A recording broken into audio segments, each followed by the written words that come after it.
Hi friends, welcome to our YouTube channel Kadapa కొడవలి పిల్ల. అందరూ ఎలా ఉన్నారు? బాగున్నారా? ఇంకా మేమైతే డైలీ ఈవినింగ్ 1 అవర్ అయినా పిల్లలతో టైం స్పెండ్ చేస్తామండి, బయటికి పిలుచుకెళ్ళి. ఇంకా మార్నింగ్ నుంచి మాకు అవ్వదు, పిల్లలు స్కూల్లో ఉంటారు కదా. ఇంకా వచ్చిన బాగడికి నువ్వు హోంవర్క్ రాయి, నువ్వు ఇది రాయి, నువ్వు అది చదువు అంటే వాళ్ళు కూడా మైండ్ డిస్టర్బ్ అయిపోతుంది అనేసి 1 అవర్ అయితే బయట తిప్పి ఏదో ఒకటి వాళ్ళకి కావాల్సింది తినిపించి ఆ తర్వాత ఇంటికి పిలుచుకొచ్చి మళ్ళీ ఒక హాఫ్ అన్ అవర్ గేమ్స్ ఏదో ఒకటి, క్యారమ్స్ కానీ షటిల్ కానీ ఏదో ఒకటి ఆడిపించి ఆ తర్వాత హోంవర్క్ రాయిస్తామండి. ఇలా చేస్తే పిల్లలు అలసిపోరు, వాళ్ళకు వాళ్ళ మైండ్ కూడా స్ట్రెస్ ఫీల్ కాకుండా చాలా ఫ్రీగా ఉంటుందండి. మీరు కూడా మీ పిల్లలకి ఇలాగే 1 అవర్ అట్లా ఆడిపించి బయటికి తీసుకెళ్ళి ఆ తర్వాత హోంవర్క్ రాయించి చూడండి.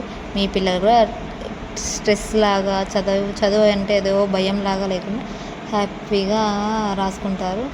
ఇంకా మేమైతే ఇలానే చేస్తామండి, బయట తీసుకెళ్ళి ఒక హాఫ్ అన్ అవర్ అట్లా తిరిగేసి తినిపించి ఆ తర్వాత గేమ్స్ ఆడించి ఆ తర్వాత హోంవర్క్ రాయిస్తాము. చాలా బాగా రాస్తారు. ఇంకా మా చిన్నోడు ఎందుకు పిలిచిపోతామంటే వాడు ఇంట్లో అయితే అస్సలు తినడు, బయటనైతే కాస్తైనా తింటాడనే కాన్సెప్ట్తోనే మా చిన్నోడిని పిలుచుకెళ్తాము. నేను కూడా తినడానికి సరిగా ఫస్ట్ ఏమో నాకు కావాలని ఇద్దరు కొట్లాడుకుంటారు. ఆ తర్వాత ఏమో నాకొద్దు అని ఇద్దరు పక్కన పెట్టేస్తారు. అదేమో మేమిద్దరం తినాల్సి వస్తుంది, నేను కానీ మా హస్బెండ్ కానీ. చెప్పాను కదా, ఇద్దరు కలిసి పక్కన వేస్తారు. నేను తిన్నాను ఇవాళైతే. ఇంక ఇది తిని ఇంటికి రాగానే మళ్ళీ క్యారమ్స్ మొదలు పెట్టారండి. ఆ క్యారమ్స్ అయితే మా అప్పుడు దొండితో గేమ్ ఆడతారు. అందుకే నేను కూర్చొని వాళ్ళతో కాయిన్స్ పడుకోకుండా కూడా నాదే అని లాగేసుకుంటారు. అందుకే నేనైతే అస్సలు కాడను. ఇంకా తర్వాత హోంవర్క్ రాయించి పిల్లలకి తినిపించి పడుకోబెడతానండి. Thank you all. సబ్స్క్రైబ్ చేసుకోండి.